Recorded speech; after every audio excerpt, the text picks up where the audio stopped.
जो आंकड़े का पुष्प होता है शंकर को बड़ा प्रिय है।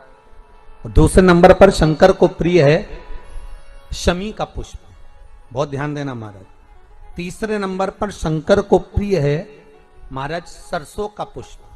सरसों होती है ना, जो राई अपन बोते हैं, सरसों बोते हैं, उसमें पीले कलर का जो पुष्प लगता है। हमारा तो निवेदन रहता है जब तक सरसों आए तो प्रयास करा करो कि सरसों के 108 पुष्प शंकर भगवान पर चढ़ाना प्रारंभ कर दो।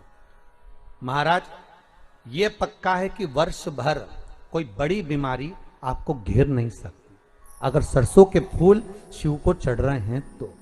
और प्रयास करना कि सरसों का जो पुष्प होता है, सरसों का जो फूल होता है महाराज, अगर कोई व्यक्ति को किडनी या लीवर से जुड़ी हुई कोई तकलीफ होती है या किसी व्यक्ति का एक्सीडेंट हो गया होता है और उसका कोई अंग रह गया हो, कोई शरीर का कोई भाग रह गया और वो काम नहीं कर रहा हो, जैसे किसी के पांव रह जाते हैं एक्सीडेंट के बाद, किसी का हाथ रह जाता है, या कोई अंग काम नहीं कर रहा हो, वहां ब्लड पहुंच नहीं रहा हो, वो जगह एकदम सुन्न हो गई हो, खाली पड़ गई हो, तो उसके लिए शिव महापुराण की कथा कहती है कि सरसों के पुष्प 11 शंकर जी के राइट भाग में, जहां शिव जी के गण दरवाजे के द्वारपाल मणिभद्र जिस जगह पर निवास करते हैं, कौन निवास करते हैं?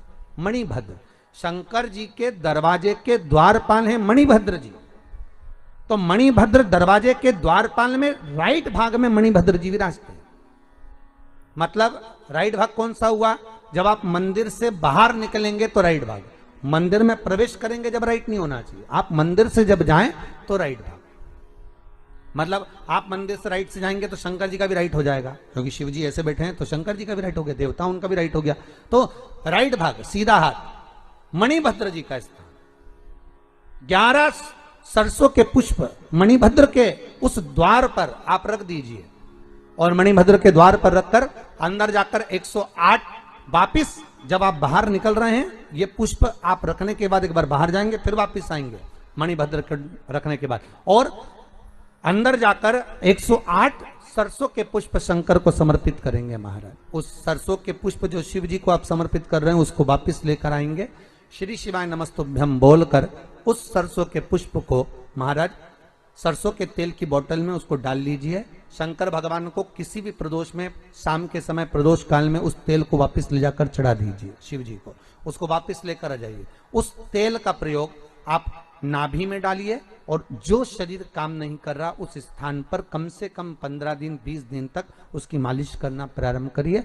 बाबा चाहेगा तो चलाने का प्रयास कर देगा और वो अंग वो शरीर काम करने लगेगा।